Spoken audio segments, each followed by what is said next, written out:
Hello all.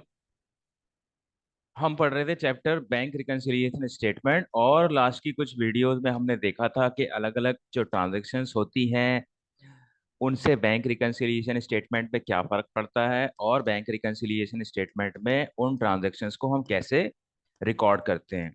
तो आज हम पहला क्वेश्चन शुरू करते हैं बैंक रिकंसिलिएशन स्टेटमेंट का। वो सब चीज़ें तो हमने समझ ली कि किस चीज़ को हम कैसे ट्रीट करते हैं, और अब हम देखते हैं क्वेश्चन कैसे करते हैं बैंक रिकंसिलिएशन स्टेटमेंट का। तो ये आपके सामने एक टीएस ग्रेवाल बुक है, उसका एक क्वेश्चन है। इसमें देखो, आपको बैंक रिकंसिलिएशन स्टेटमेंट बनाना है। और बैंक रिकंसिलिएशन स्टेटमेंट का फॉर्मेट कैसा होता है? फॉर्मेट जैसे हम ट्रायल बैलेंस बनाते हैं, वैसे ही बैंक रिकंसिलिएशन स्टेटमेंट का फॉर्मेट बनाते हैं।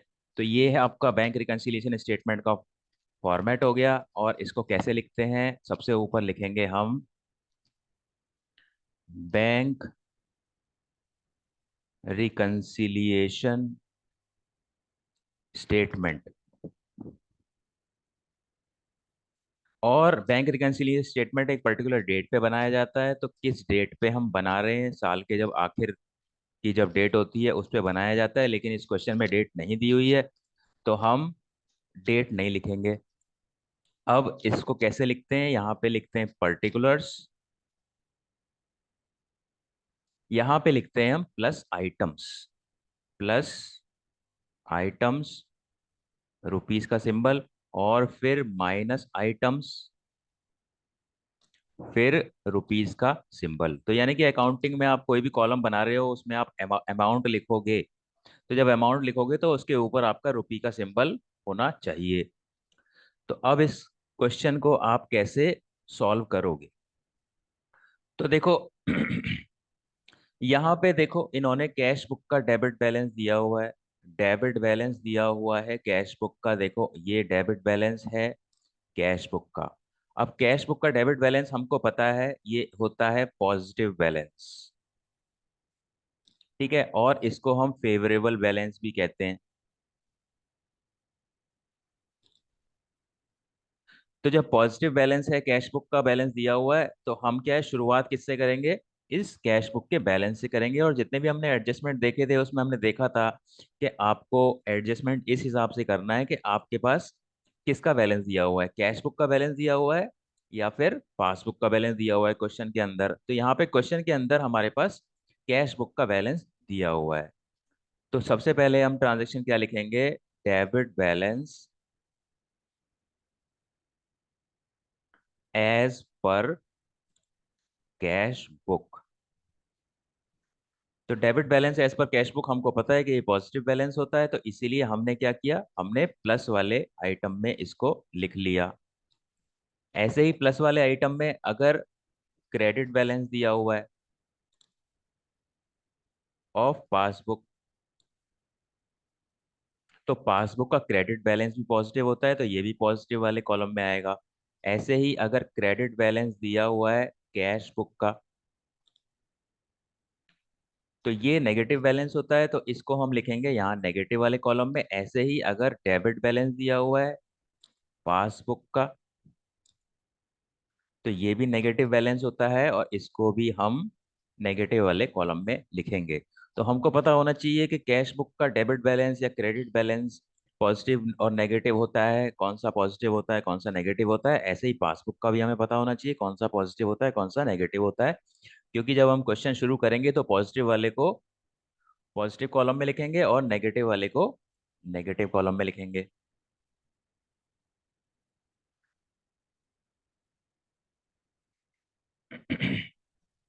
तो अब ये देखो, क्वेश्चन की हमने शुरुआत कर दी है। कैश बुक का डेबिट बैलेंस क्योंकि पॉजिटिव होता है, हमने पॉजिटिव वाले कॉलम में लिख दिया।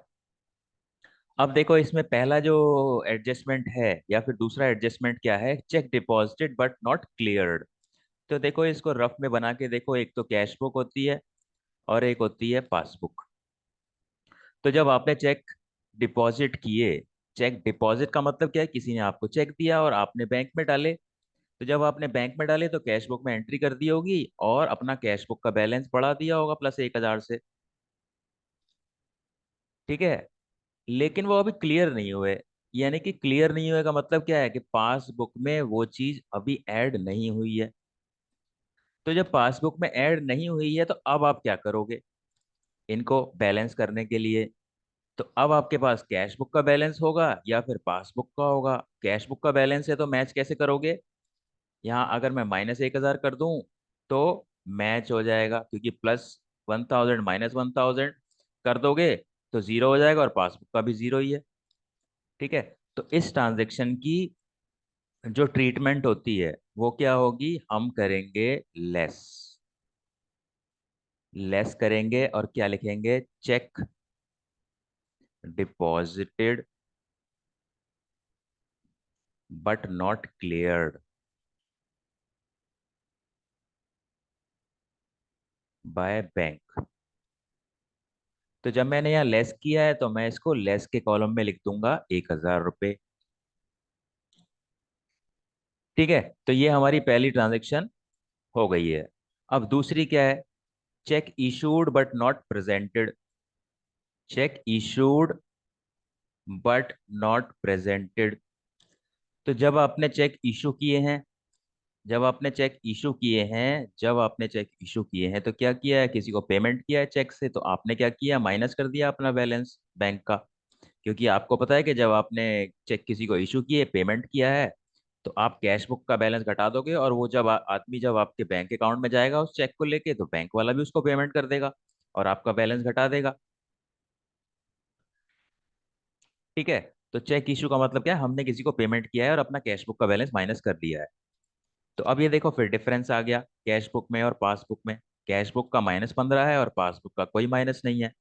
ठीक है। तो अब इसको बराबर करने के लिए, दोनों को, कैश बुक के और पासबुक को बराबर करने के लिए क्या करोगे, आपके पास किसका बैलेंस दिया हुआ है, आपके पास कैश बुक का बैलेंस दिया हुआ है, तो आप ट्रीटमेंट किस में ही करोगे, सिर्फ कैश बुक में करोगे।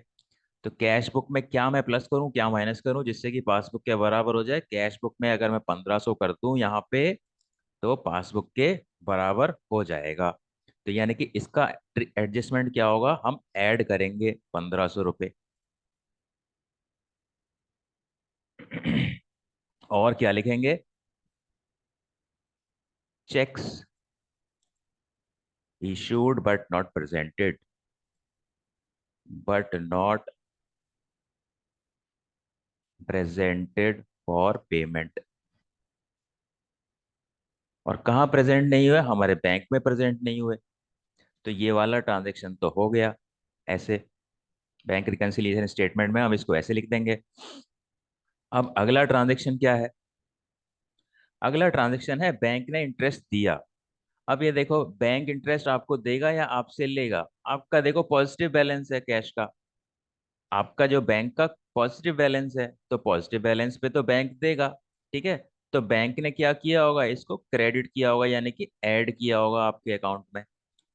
ठीक है। तो बैंक ने जब इंटरेस्ट दिया तो पासबुक में बैंक ने क्या कर दिया, +200 कर दिया।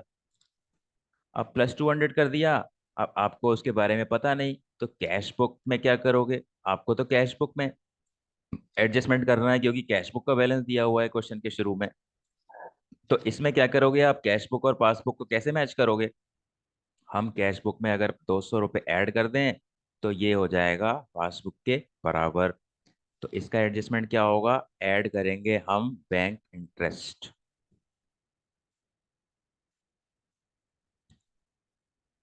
ठीक है। और जो बैंक ने अलाउ किया है इंटरेस्ट, अलाउ मतलब जो बैंक ने दिया है आपको, तो ऐड कर दिया हमने। और कितना है, 200 रुपये है। तो देखो तीनों ट्रांजेक्शन हमने बैंक रिकंसिलिएशन स्टेटमेंट में लिख ली हैं। अब अब क्या करेंगे, हम इसको बैलेंस करेंगे और हम बैलेंस निकालेंगे पासबुक का। अब वो कैसे निकालेंगे, आप बैलेंस कैसे करोगे इसको, आप इसको बैलेंस कैसे करोगे? तो पहले तो जैसे आप लेजर को बैलेंस करते हो, तो देखो टोटल किसका ज्यादा है, टोटल तो इस तरफ का ज्यादा है। टोटल 15,000 और एक 16,500, 16,700, 16,700 आपने यहाँ लिख दिया, क्योंकि ये ज्यादा है, और आपने 16,700 यहाँ भी लिख दिया। तो 16,700 से अगर आप 1,000 रुपये घटाओगे तो कितना? 15,700। ठीक है। अब ये 15,700 क्या आया है? तो हम देखो कैश बुक के बैलेंस से चले हैं, कैश बुक के बैलेंस से चले हैं, तो हमारा जब आंसर आएगा तो वो आएगा पासबुक का बैलेंस। ठीक है। तो और पॉजिटिव से पॉजिटिव आएगा, यहाँ डेबिट बैलेंस था कैश बुक का, तो यहाँ पे क्या हो जाएगा? Credit balance. Credit balance as per passbook. तो यानी कि देखो ये आंसर आ गया है हमारा 15,700। और यही आंसर हमारा दिया हुआ है। यही आंसर हमारा दिया हुआ है। तो इस तरीके से हम बनाते हैं बैंक रिकंसिलिएशन स्टेटमेंट। और एक एक बैलेंस से हम चलते हैं, कैश बुक से चलेंगे तो पासबुक का बैलेंस आएगा, और पासबुक से शुरुआत करेंगे तो कैश बुक का बैलेंस आएगा। तो इस तरीके से हम बैंक रिकंसिलिएशन स्टेटमेंट के क्वेश्चन करते हैं। बस आपको ध्यान क्या रखना है? ध्यान आपको ये रखना है कि जब पॉजिटिव बैलेंस है कैश बुक का तो पॉजिटिव कॉलम में लिखना है, और पासबुक का बैलेंस पॉजिटिव है तो पॉजिटिव कॉलम में लिखना है। और अगर ओवरड्राफ्ट है या नेगेटिव बैलेंस है तो आपको क्या कहाँ लिखना है? नेगेटिव से शुरुआत करनी है। ठीक है। तो यानी कि अगर आपका कैश बुक का क्रेडिट बैलेंस है तो आप कहाँ लिखोगे उसको? आप यहाँ लिखोगे नेगेटिव बैलेंस को। Negative balance. और इसका नेगेटिव बैलेंस को हम बोलते क्या है? ओवरड्राफ्ट। तो जब भी ओवरड्राफ्ट बैलेंस दे रखा होगा तो आप शुरुआत यहां से करोगे। तो ये था सॉल्यूशन आपका क्वेश्चन टीएस ग्रेवाल का। क्वेश्चन टीएस ग्रेवाल का है और उसका एक सॉल्यूशन है। तो इससे आपको पता चल गया होगा कैसे बैंक रिकंसिलिएशन स्टेटमेंट बनता है। और कुछ और क्वेश्चन भी करेंगे हम। But that is it for this lecture. Thank you.